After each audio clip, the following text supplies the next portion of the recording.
So this is a quick demonstration of our fork probe for the RPS arm, and it's used for measuring pipes.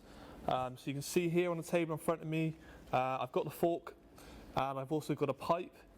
And the reason this is useful is because if I try to use a conventional probe, it's going to move. You're going to move the pipe. The other way of doing it could be using a scanner, but again, that's going to be fiddly. You have to scan all the way around there.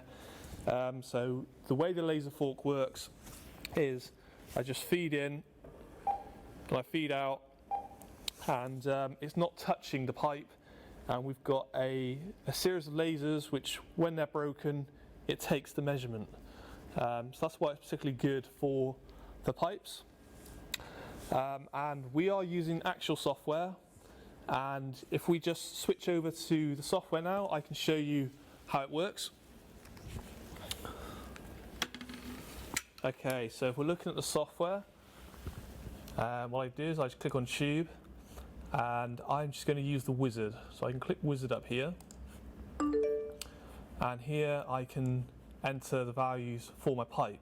So for my example, I can just say I've got 5 straights, enter the tube diameter and what the bend radius is, and from there I can click generate pipe, and you can see on the right hand side there it's populated my measurements. So it's basically built up my pipe and I'm ready to go and measure now. So what I'll do is click go and measure, and the software is telling me to take the start point, so it's going to guide me through. So take the start point and then take the measurements for straight 1, straight 2, 3, 4, 5, and then take the end point.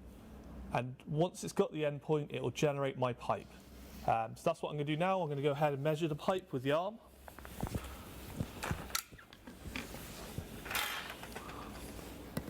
So first of all, I need to take the end point. So for that, I'm going to rotate the fork, and I'm just going to go across the face of the end like that.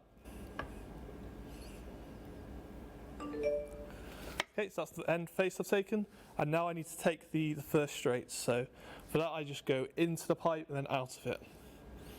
So this measurement. Okay, that's the first straight, and now I'll do the second one.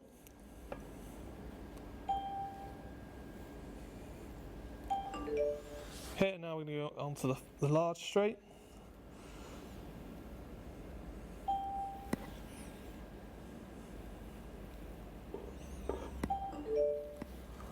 Okay, and now the next straight.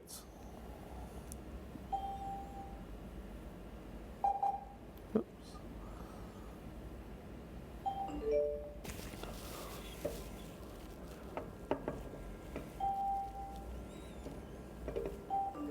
And then the final end face just to finish it off.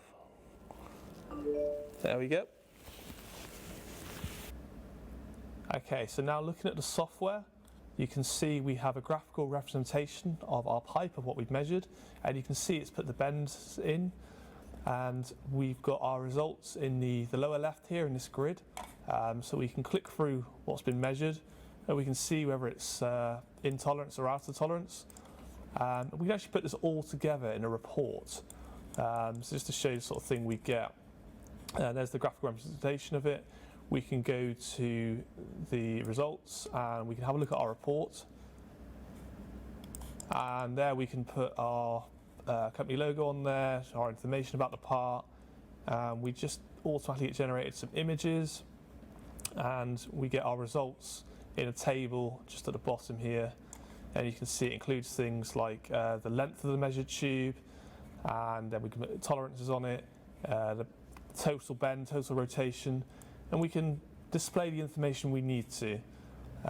So yeah, that's just a very quick overview of how we can use the pipe fork on the RPS arm.